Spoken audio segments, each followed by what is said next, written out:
Le désert du Namib est considéré comme le plus ancien désert du monde. Très inhospitalier en apparence, il abrite pourtant une extraordinaire variété d'espèces.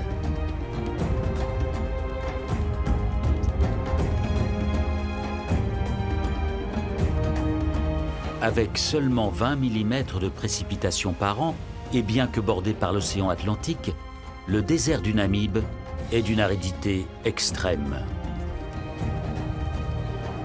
Et c'est ici, en plein cœur de ce désert, que des éléphants ont élu domicile. Comment ces animaux parviennent-ils à survivre dans un milieu aussi hostile ?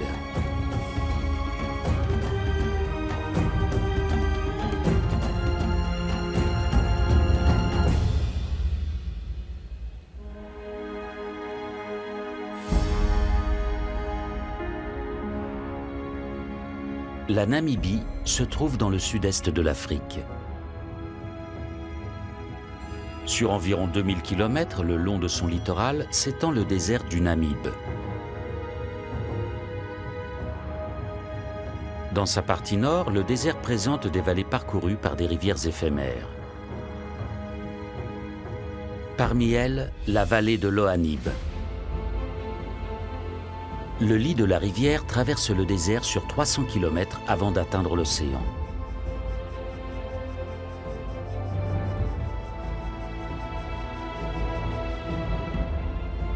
Mais l'eau n'y coule que quelques jours par an.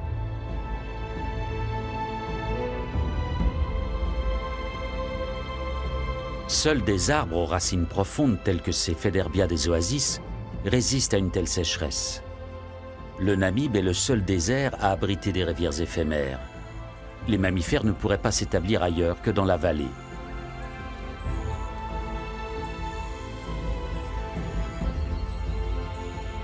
Et les éléphants du désert sont ici chez eux. Contrairement à d'autres éléphants d'Afrique, les éléphants du désert vivent en très petite harde. Extrêmement rares, ces pachydermes au mode de vie très atypique sont suivis de près par des chercheurs qui ont attribué un prénom à chacun d'entre eux.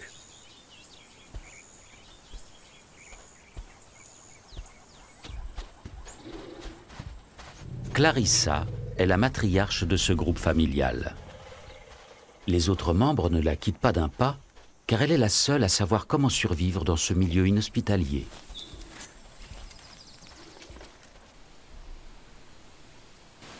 Dans la vallée de l'Ohanib, les fruits des Faidherbia sont mûrs. Leurs gousses renferment des graines riches en protéines.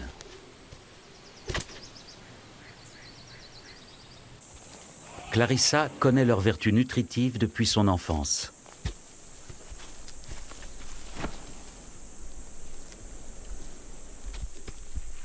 Maya, la benjamine, tente elle aussi de goûter aux fruits. Mais elle manque encore un peu d'entraînement. Heureusement, elle peut encore profiter des protéines du lait maternel.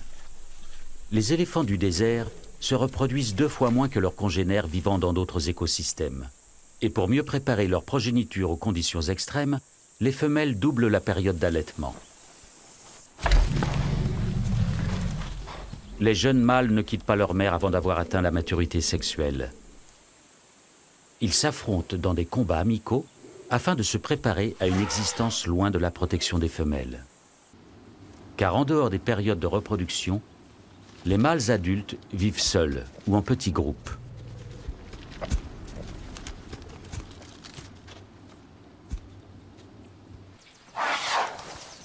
Yapi est le plus habile des jeunes mâles. Il atteint de hautes branches sous le regard envieux de son frère cadet.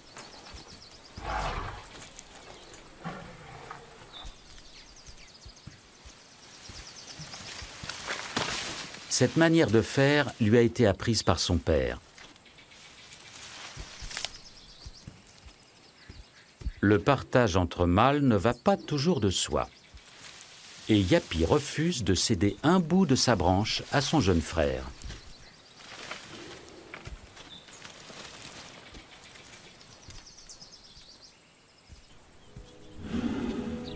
Leur père, One Tusk, va sur ses 60 ans. Son signe caractéristique, c'est l'absence de défense droite. Il l'a perdu dans un combat avec un autre éléphant.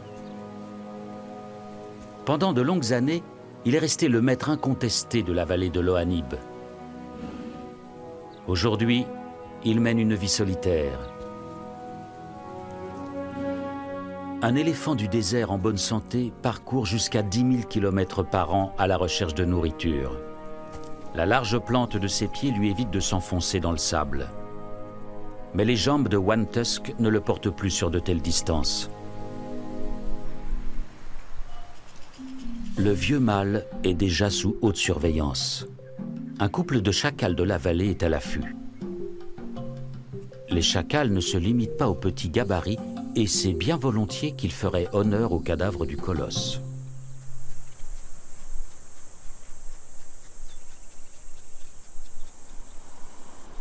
Clarissa guide Saad vers une nouvelle oasis de nourriture. Dans cette vallée transversale, les animaux trouvent toutes sortes d'herbes et d'arbustes. Les éléphants du désert prennent le plus grand soin de la source de leur nourriture, bien plus que les pachydermes vivant dans d'autres environnements. Au lieu d'arracher les plantes avec leurs racines, ils en récoltent délicatement les jeunes pousses, si bien que les arbustes peuvent continuer à se développer.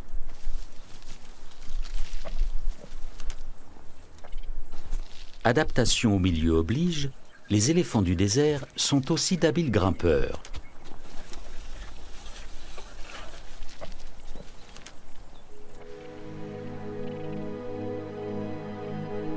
Le vieux One Tusk atteint à grand-peine un des Féderbia dont Clarissa et les siens ont eu la primeur. Et la harde n'a laissé que de maigres reliefs.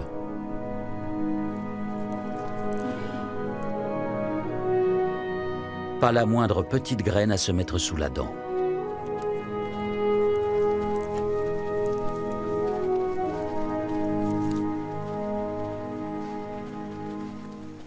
Pour la faune du Namib, survivre est un défi quotidien. Souvent, les animaux doivent parcourir de longues distances pour trouver de l'eau. À défaut de connaître des points d'eau cachés, la plupart des éléphants s'hydratent avec la nourriture qu'ils ingèrent.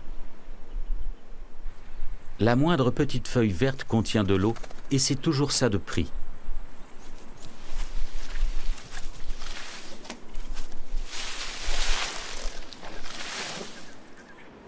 Au-delà du lit des rivières éphémères, la flore est quasi inexistante. La faune n'y est composée que de grands spécialistes du milieu extrême.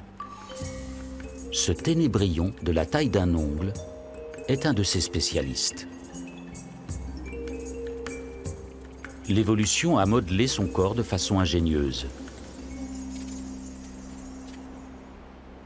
La moindre trace d'humidité présente dans l'air se condense sur sa carapace.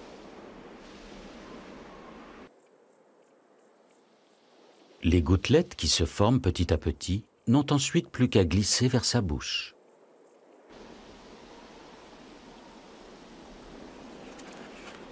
Le ténébrion a besoin de brouillard pour survivre.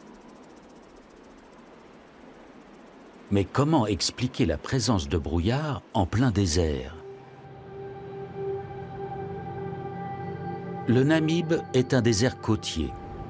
Le long de ses côtes, le courant froid de Benguela, originaire de l'Antarctique, fait descendre la température de l'océan à 12 degrés.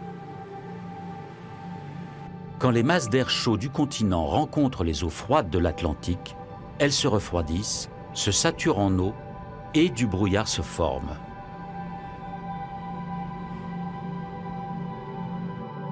Grâce à ce phénomène, le littoral de la Namibie est embrumé environ 200 jours par an. Parfois, le brouillard s'étire vers l'intérieur des terres sur des centaines de kilomètres et atteint les vallées des rivières éphémères.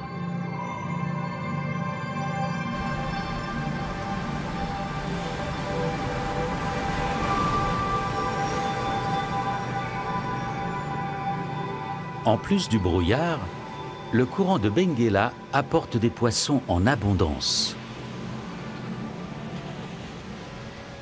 qui font le régal des otaries.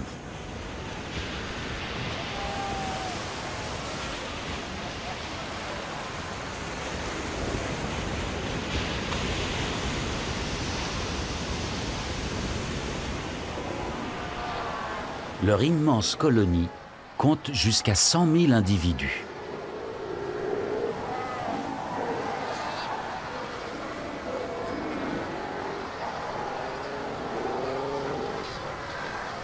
Grâce au courant froid de Benguela, la côte du Namibe est un paradis pour les phoques et les oiseaux marins.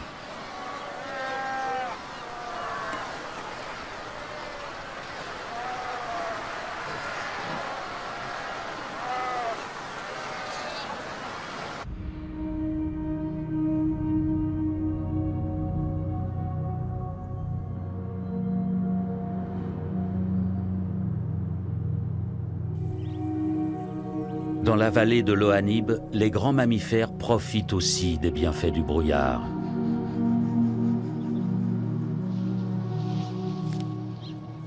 Yapi et son frère absorbent les gouttes de rosée qui se déposent sur l'herbe et les feuilles.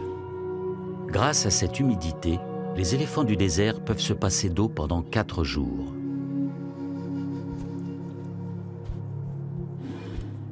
Pour l'instant, les 2 mâles vivent en solitaire, mais ce n'est plus pour très longtemps.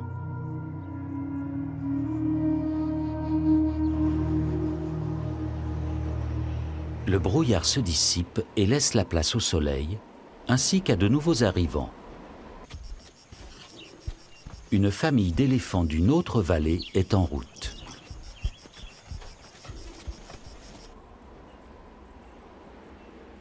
Ces animaux répondent à l'appel de leurs congénères. Les sons leur parviennent à travers la plante des pieds. Les éléphants du désert ne se regroupent qu'à de très rares occasions entre individus de différentes familles. Et jamais en dehors de la saison des amours, qui ne dure que quelques semaines. Ils sont de plus en plus nombreux à se joindre à la harde de Clarissa. Certains expriment leur joie des retrouvailles après plusieurs années de séparation.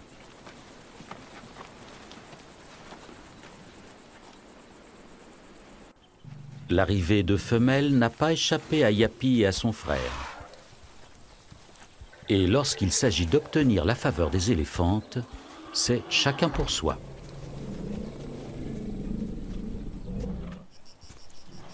Quant au vieux One Tusk, il laisse les combats aux jeunes.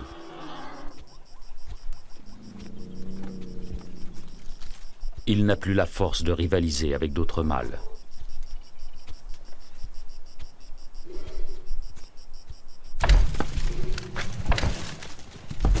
Ses fils et petits-fils s'adonnent pleinement à l'effervescence des amours. Leur objectif est de féconder les éléphantes et d'empêcher tout concurrent de les approcher.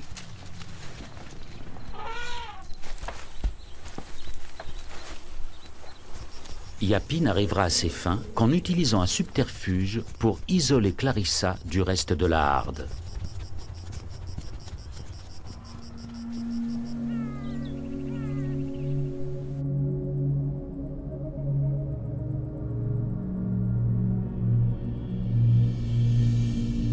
La nuit venue, la plupart des occupants de la vallée se reposent, tandis que les animaux nocturnes commencent à s'activer. Le gecko du Namibe chasse uniquement la nuit. Il se nourrit de grillons et d'araignées.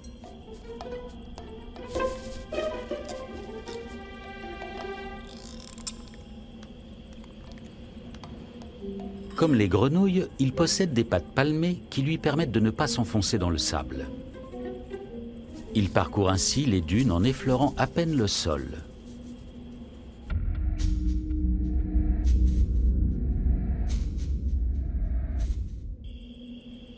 Pour le gecko, la vigilance reste toujours de mise.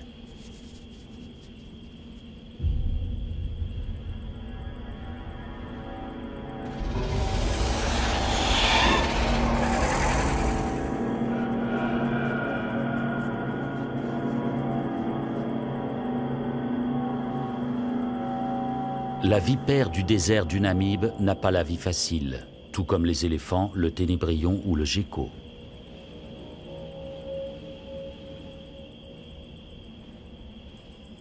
Elle ne peut s'hydrater qu'à travers sa nourriture. Sa survie dépend donc d'une chasse fructueuse.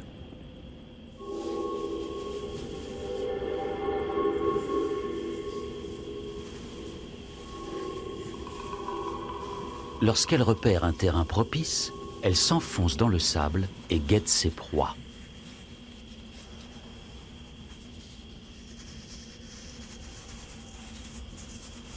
Grâce à une aptitude au camouflage exceptionnelle, le prédateur se fond entièrement dans le décor.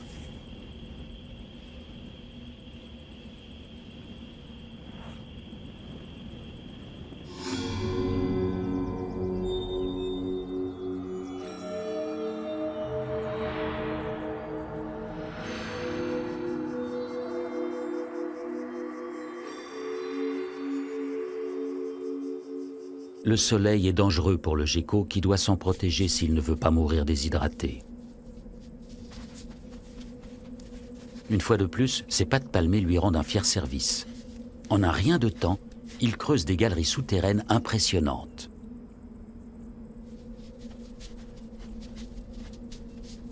Il s'enterre jusqu'à 1 mètre de profondeur.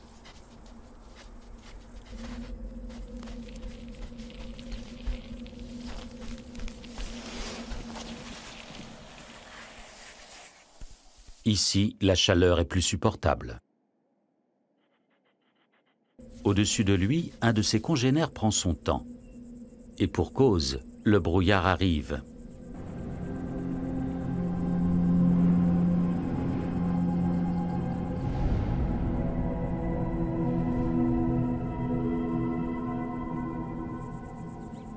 La condensation forme des gouttelettes à la surface de ses grands yeux. Le gecko n'a plus qu'à se désaltérer. La nature a encore fait preuve d'ingéniosité.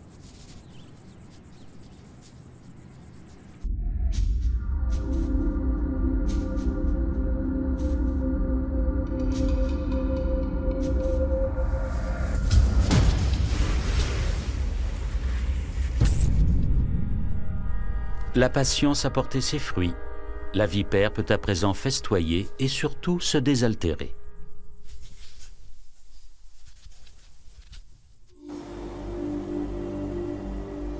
L'hiver namibien touche à sa fin et le brouillard tempère moins souvent le climat.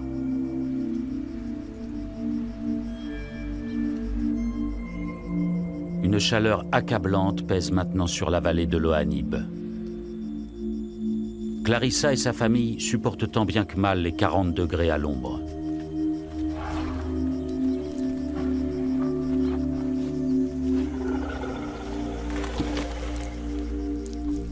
Les éléphants ne transpirent pas. Pour évacuer la chaleur de leur corps, ils bougent leurs oreilles. Mais par ces températures extrêmes, les animaux semblent ne même plus avoir la force de se ventiler. Pour les plus jeunes, la chaleur peut représenter un danger mortel. Maya paraît exténuée.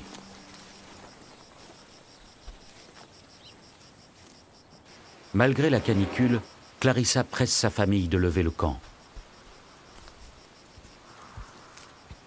Les éléphants du désert broutent environ 20 heures par jour et absorbent près de 200 kilos de végétaux. Pour se nourrir, les animaux doivent donc se déplacer constamment.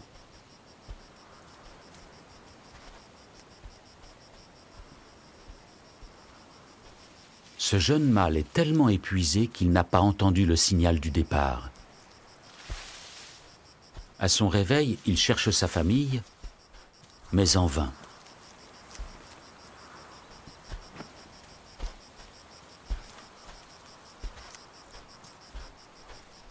Toute la harde a disparu.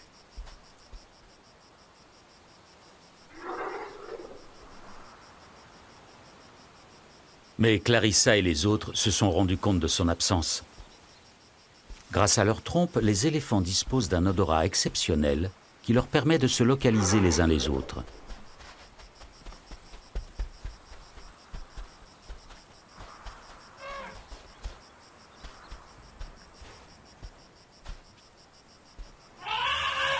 Finalement, c'est la jeune Maya qui donne l'indication décisive au mâle égaré.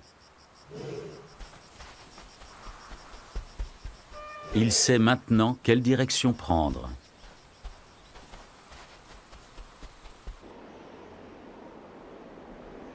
L'extrême sécheresse perdure.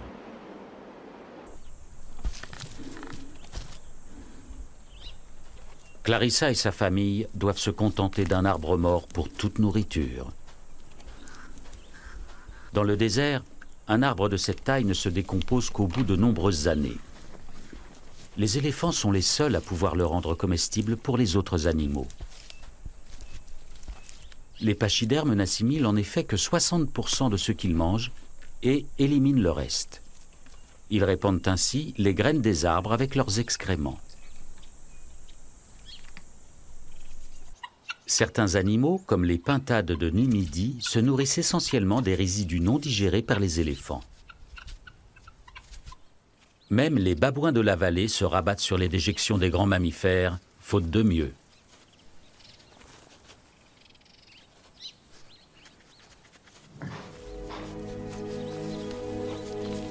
De son côté, le vénérable One Tusk essaie de grignoter un peu de bois.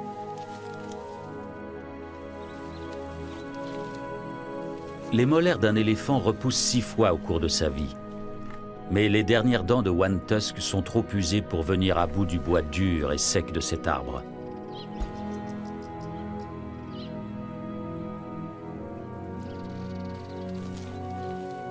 Ailleurs, en Afrique, les éléphants âgés se retirent dans des zones marécageuses pour se nourrir de feuilles tendres.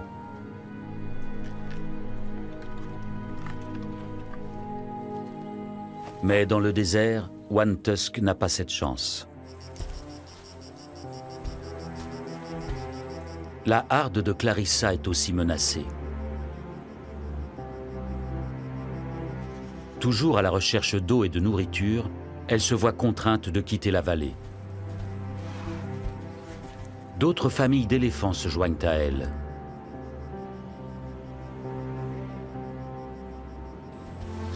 Seule Clarissa connaît les points d'eau rarissimes et bien cachés. Grâce à son expérience, elle est aussi la seule capable d'en dénicher de nouveaux. La vallée de l'Ohanib se vide progressivement de ses habitants. Les chacals décident eux aussi de se diriger vers les côtes. Affamés et assoiffés, ils espèrent y trouver de la nourriture. One Tusk, lui, n'a plus la force d'entreprendre un tel voyage. Seule une pluie providentielle qui ferait pousser de l'herbe tendre pourrait le tirer d'affaire.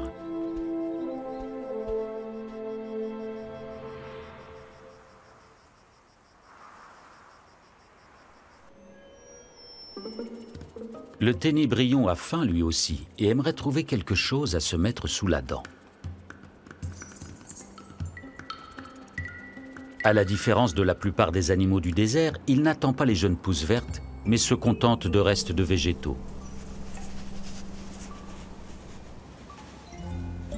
Il compte sur le vent qui souffle en permanence sur le désert et y dépose des feuilles mortes dans le creux des petites vallées entre les dunes. Le plus souvent, il doit se contenter de quelques brins d'herbe. Mais parfois, le vent accumule un petit tas de végétaux divers. Même desséchées, ces plantes contiennent des substances nutritives importantes.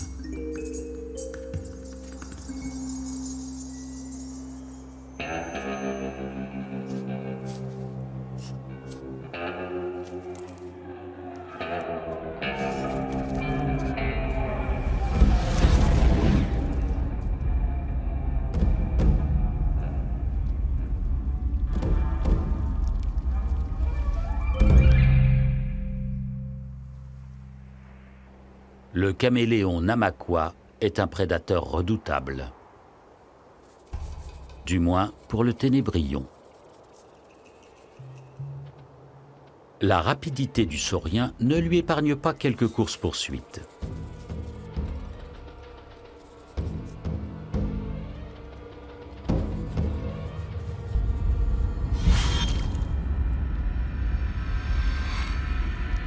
Ils chassent les insectes pour les protéines et l'eau contenue dans leur organisme.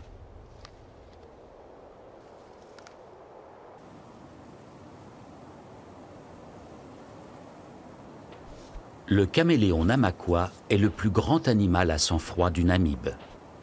Des reptiles plus grands ne pourraient y survivre. À la différence des mammifères, il ne peut effectuer de longues distances pour se nourrir et se désaltérer. Comment a-t-il réussi à s'imposer dans cette nature hostile?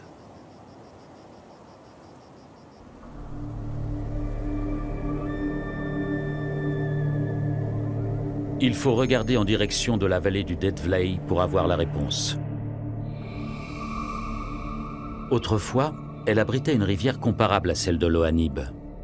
En remontant le cours d'eau, des animaux se sont aventurés parfois très loin à l'intérieur du désert. Puis, il y a plusieurs siècles de cela, des dunes ont progressivement recouvert le lit de la rivière et fait barrage à l'arrivée d'eau. Mais la lenteur de ce phénomène a permis aux animaux de s'adapter au changement. Et c'est ainsi que le caméléon Namaqua s'est installé et a survécu en plein désert. Quelques acacias morts sont les seuls témoins de cette époque lointaine où la végétation était abondante. Certains arbres sont là depuis plus de 500 ans. Beaucoup plus de temps qu'il n'en a fallu aux mammifères pour s'adapter à ce milieu.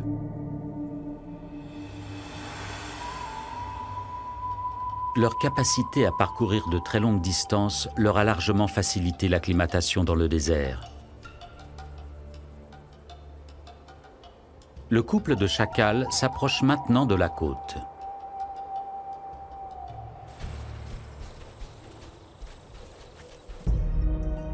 Pendant ce temps, Clarissa cherche toujours de l'eau. La petite Maya faiblit à vue d'œil.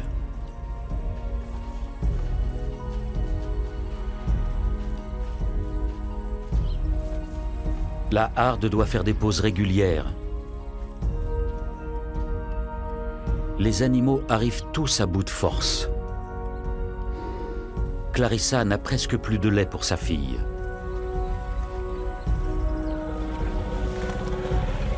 Soudain, Maya s'effondre.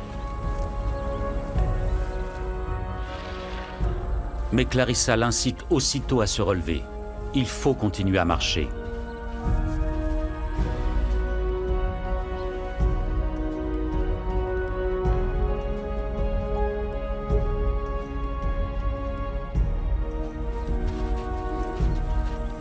Enfin, après cette longue journée, les éléphants peuvent se désaltérer.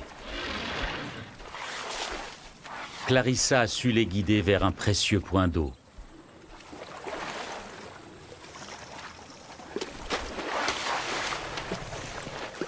Les éléphants du désert ne boivent jamais plus de 100 litres par jour. Une manière de préserver les réserves d'eau du désert.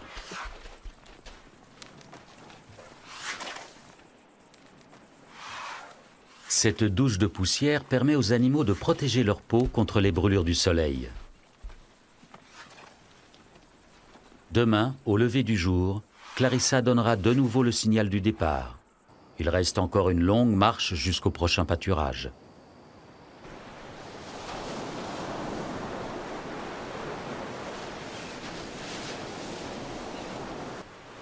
Le couple de chacals vient d'atteindre la côte et se dirige maintenant vers le sud.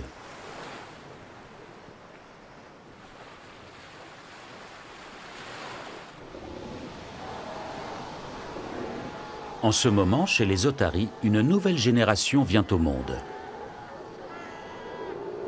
Comme la plupart des femelles, cette jeune mère est sur le point de mettre bas.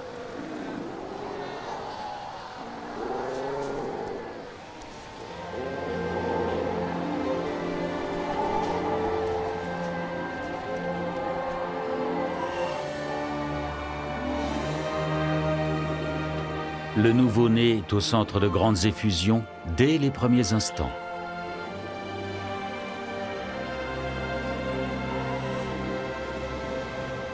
La voix et l'odeur de chaque animal sont aussi uniques que les empreintes digitales chez l'homme.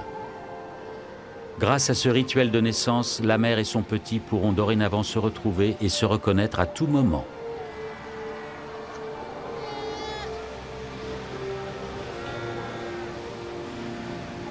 Quelques minutes après, c'est déjà la première tétée.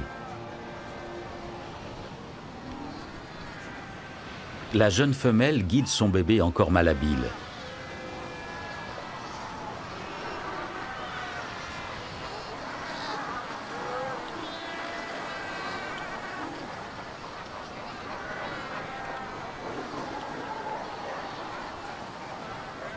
Le même scénario se répète pour des dizaines de milliers d'autres mères otaries.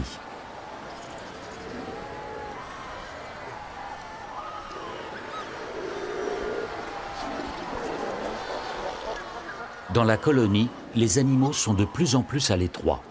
Les petits risquent d'être écrasés.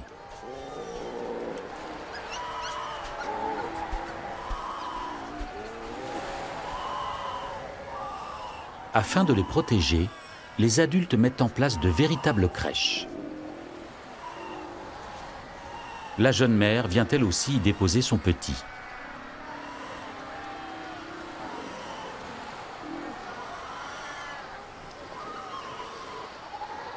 Les bébés sont ainsi à l'abri et les mères les retrouvent plus facilement.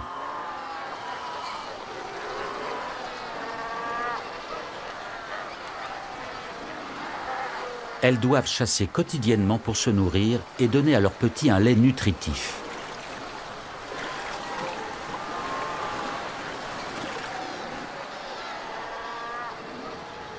Mais l'emplacement de cette crèche est mal choisi.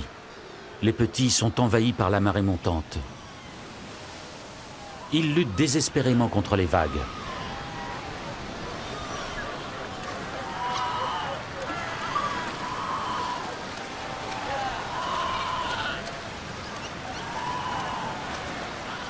En vain, la mer emporte la plupart d'entre eux.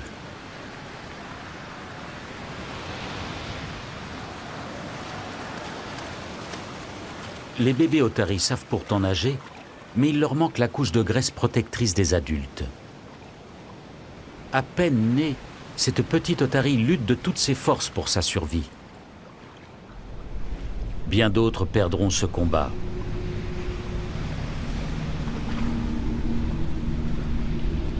En quelques minutes, les petits sont à bout de souffle et ne peuvent plus garder la tête hors de l'eau.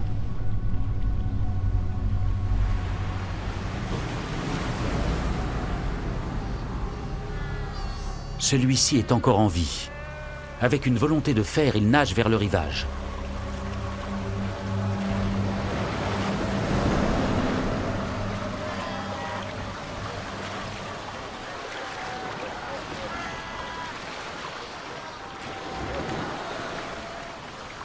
Le voici hors de danger.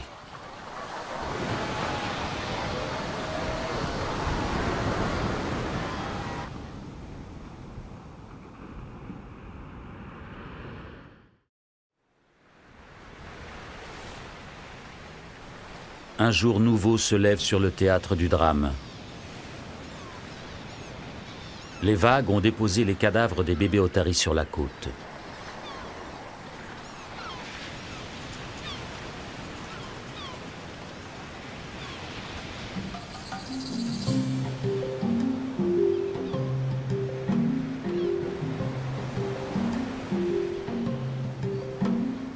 Un grand festin attend les chacals affamés qui ont parcouru des centaines de kilomètres depuis la vallée de l'Ohanib.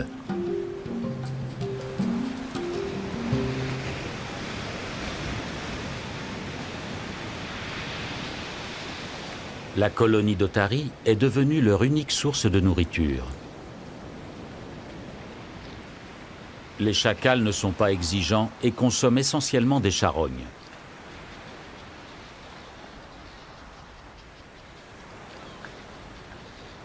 Ils vont passer les prochaines semaines sur la côte. Lorsque les petites otaries seront devenues des nageurs plus chevronnés et endurants, la colonie offrira moins de nourriture aux chacals. Ils retourneront alors dans la vallée de l'Ohanib.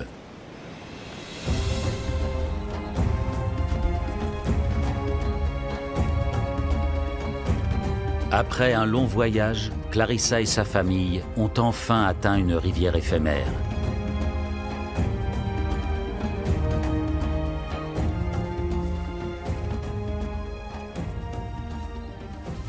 La matriarche savait d'instinct qu'ici, la végétation serait plus abondante, même en période de sécheresse.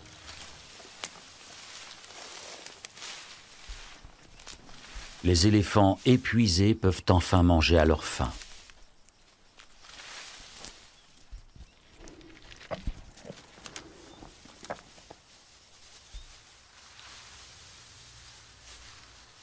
Le ventre bien rempli, Maya plonge dans un sommeil réparateur.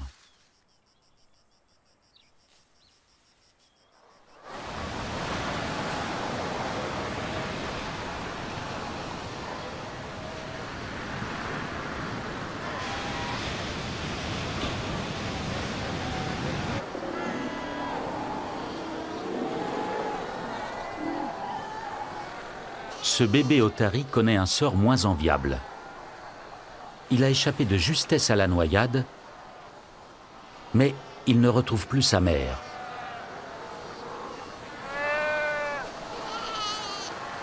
Elle n'est toujours pas rentrée de la chasse.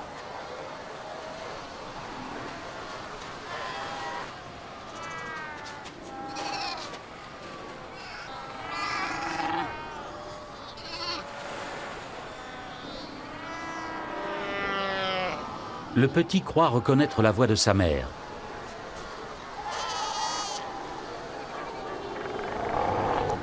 Mais non, il n'est pas le bienvenu auprès de cette femelle.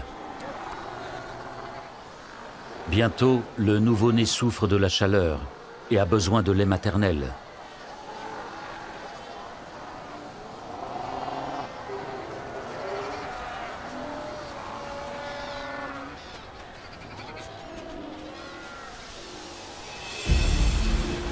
À la mi-journée, la voici enfin de retour.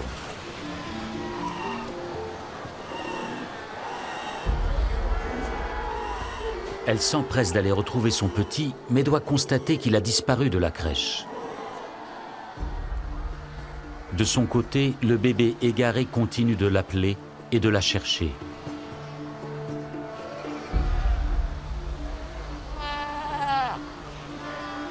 De nouveau, il croit reconnaître la voix maternelle.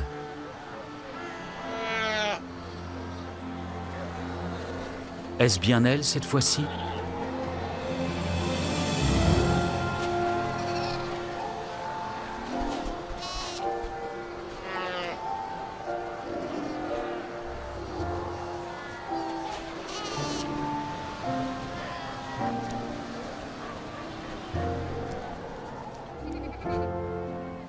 La mère et son bébé s'abandonnent à la joie des retrouvailles.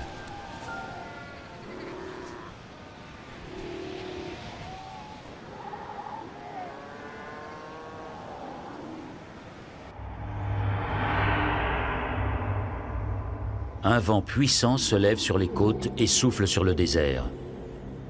Il crée des tempêtes de sable sur son passage.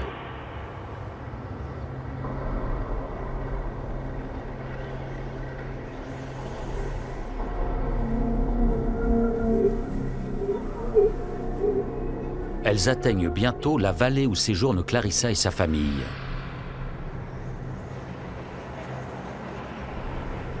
Les tempêtes de sable annoncent l'arrivée de fortes pluies.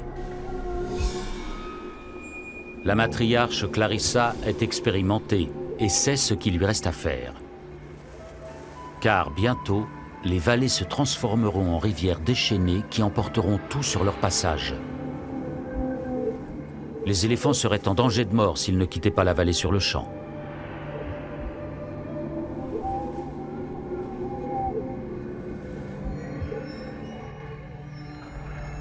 Le lendemain, la rivière surgit en plein désert.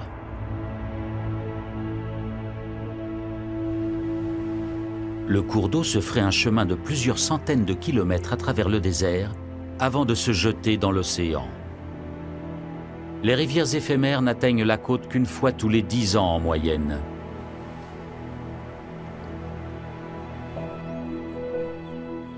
Quelques jours après la pluie, des jeunes pousses vertes apparaissent dans le Namib.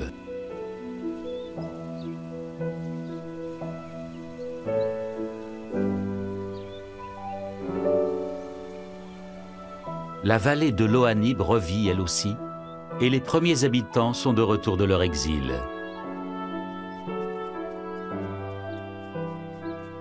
Certains n'ont pas survécu à la sécheresse. Le vieux One Tusk est mort de faim avant l'arrivée de la pluie. Les chacals découvrent son cadavre à l'entrée de la vallée.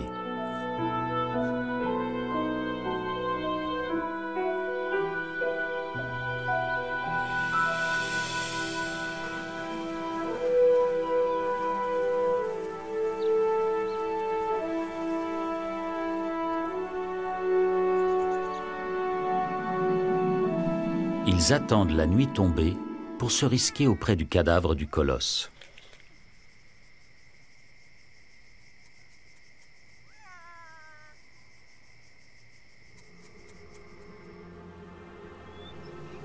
Le lendemain, des cris familiers retentissent dans la vallée.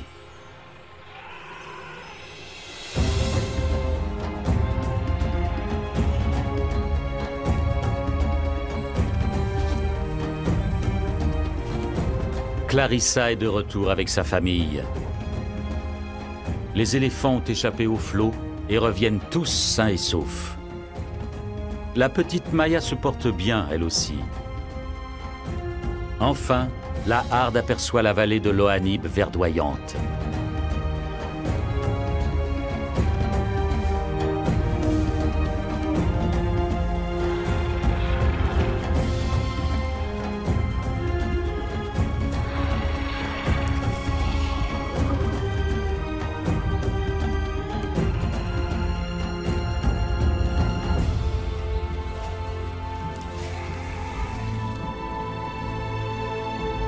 Clarissa attend un éléphanteau dont Yapi est le père.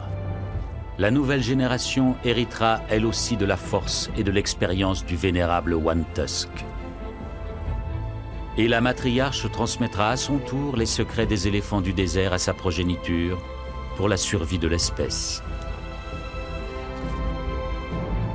La vallée de l'Ohanib est un véritable paradis pour les animaux qui ont réussi à s'y adapter à force d'agilité et d'ingéniosité.